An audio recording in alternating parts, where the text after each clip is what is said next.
Howdy and welcome back to Alter Ego. Let's see, you're sitting in your high chair, eating lunch which consists of crackers, string peas, and a mug of milk. You are learning how to eat with utensils. Fuck this. Are you kidding?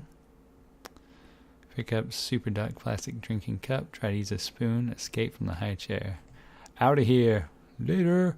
Your mom pulled you away from a block building session that you didn't want to end. When your back is turned, you lift the high chair tray and slip under it. You hit the floor with a loud thump. Okay, we've been rumble. Back your leg it. Nothing, not even a sore bottom, can stop you now. You are headed for daylight. You can go for the blocks with the speed of a charging buffalo. You encounter a large leg. Dodge! Fake left and move right. Your mom is caught temporarily off guard, and once again you are unobstructed. Your confidence increases even though you are eventually caught and dragged back to the high chair. Dang. Well, let's use this rubber ducky mug moo. Lifting the milk with both hands, you attempt to find your mouth. You make the connection. The milk fills your tiny mouth very quickly and spills down around your chin. Try to put the cup down on the tray, but it tips dangerously. The cup rocks back and forth, but remains upright. Your mother is saved from having to wipe up a spill. Yeah. Mom and Dad are entertaining some friends, and you are minding your own business, sitting quietly in a corner of the room. Suddenly, a man with a big nose and a shiny head puts his face right up to yours and says something in a loud voice. Yo, man, why you tripping? Calm and screaming, hit him on the nose. Yeah, fuck you, old man. What? You have chosen an inappropriate response. Why can't I be calm and hit him in the nose? Calm and hit him in the nose. Well, whatever. Can I calm and scream in a loud voice? I have to choose both. Whatever. This is not a very sensible response. Most people would have been very startled at this.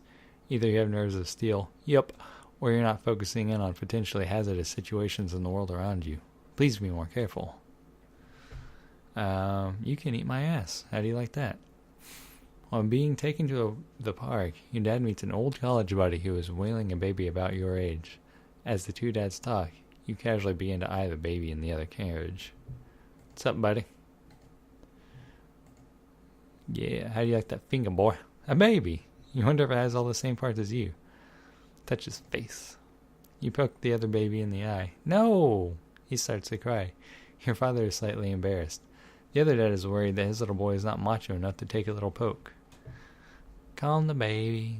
It doesn't work. Jeez, this kid is a crybaby. You are learning that sometimes, no matter how nice you are to some people, they just don't appreciate it. Your dad moves you away from the other baby and gives you a cookie to keep you occupied. At least he appreciates your empathy. Truth. I tried to help that boy.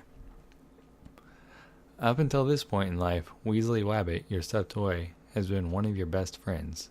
You take him everywhere with you, but he's beginning to get on in years. One of his ears is torn off, and a recent eye injury has made his face look a little lopsided. It is suggested that Weasley should be retired. You wake up one day to discover Weasley has been moved from one place where you last spotted him. Moved from the place where you last spotted him. Suspicious? Seek info. You confront Mom with the fact that Weasley was not in the spot where he was last deposited. She claims not to have seen him either. No way. She's lying. Wisely, you persist. This time she tells you that Weasley left because he wanted to be with friends who were more like him. She tells you that next week you will have a new visitor, a brand new friend who will be just as nice as Weasley.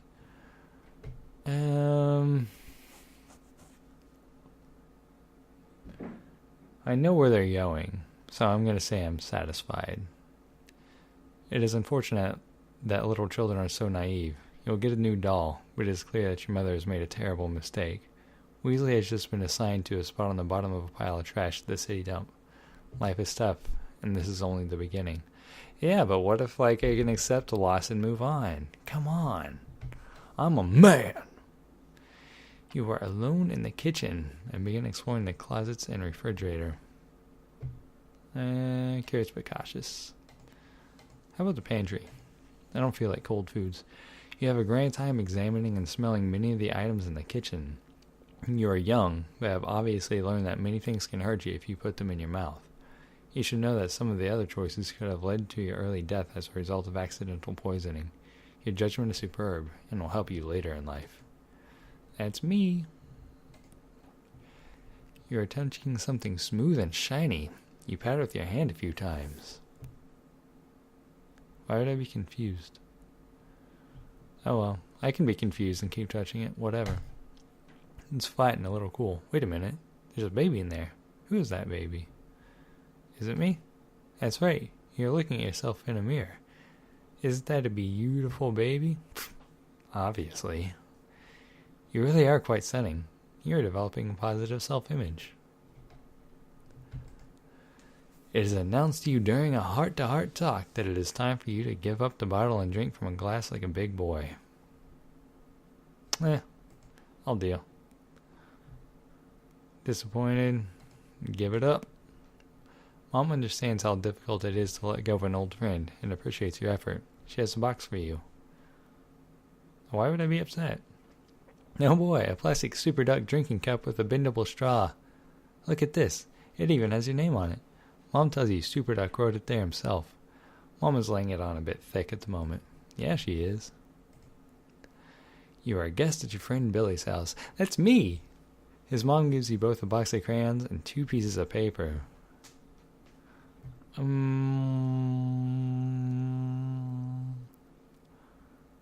Yeah, let's focus. You're behaving yourself very nicely so far. Draw a pretty picture. Hey, Billy's mom. Wanna fuck? A very strong sign of developing social etiquette. Emily Post would certainly approve. That's not the important point. Am I getting any ass? You're sitting in a large place and a furry man walks up to you. He's walking around you in circles.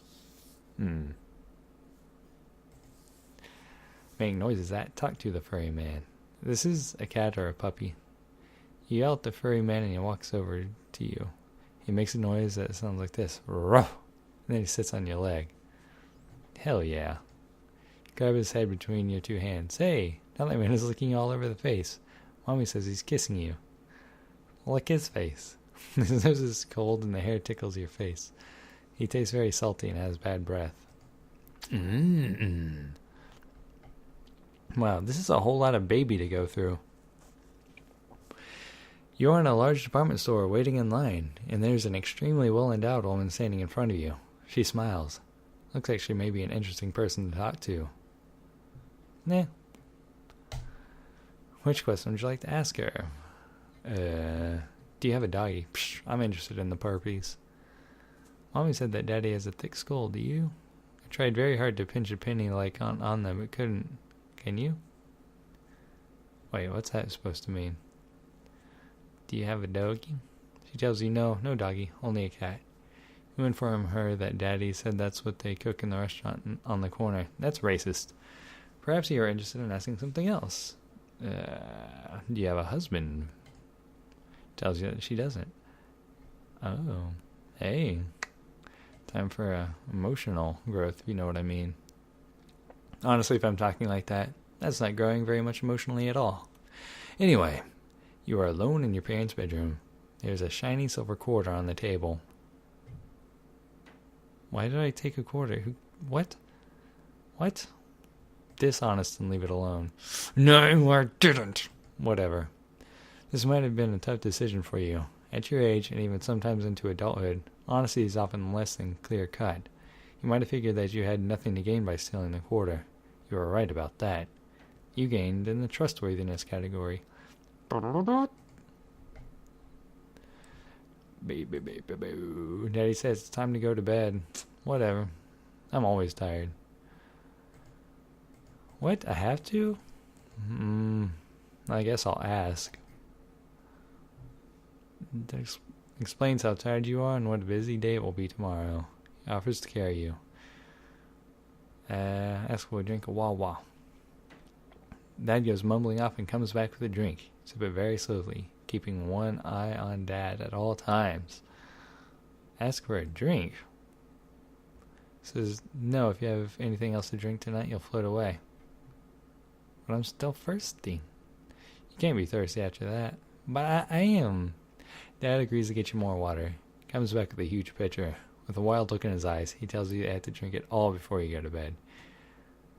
You take 2 sips and stop. He tells you to drink more. He has outsmarted you. Anything you try after this fails. Good night. But,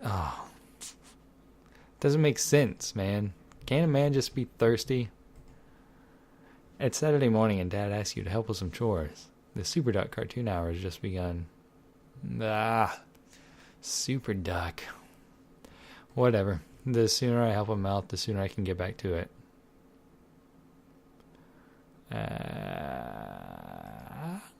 Yeah, I thought so. It was worth a shot. What? No, I wanted to be helpful. You go outside reluctantly and mope around. You move around a lot and touch things that you shouldn't. Dad gets impatient trying to watch you and do work at the same time, so he sends you back in the house. That's not what I wanted. Life. It's so harsh, man. You are in a sandbox playing with your favorite toy. A larger, stronger child pulls it away from you and screams, "Mine." Oh, hell no. Child seems much stronger than you. He puts 3 fingers in your mouth and tries to push you away. He is holding the metal toy above your head. Should have done that, son. The other baby yells. You bit him hard. He drops your toy and runs off. That's right, you piece of shit. Okay. I'll start from this levee place tomorrow. I think I should be able to get through all these. Anyways, holla at you.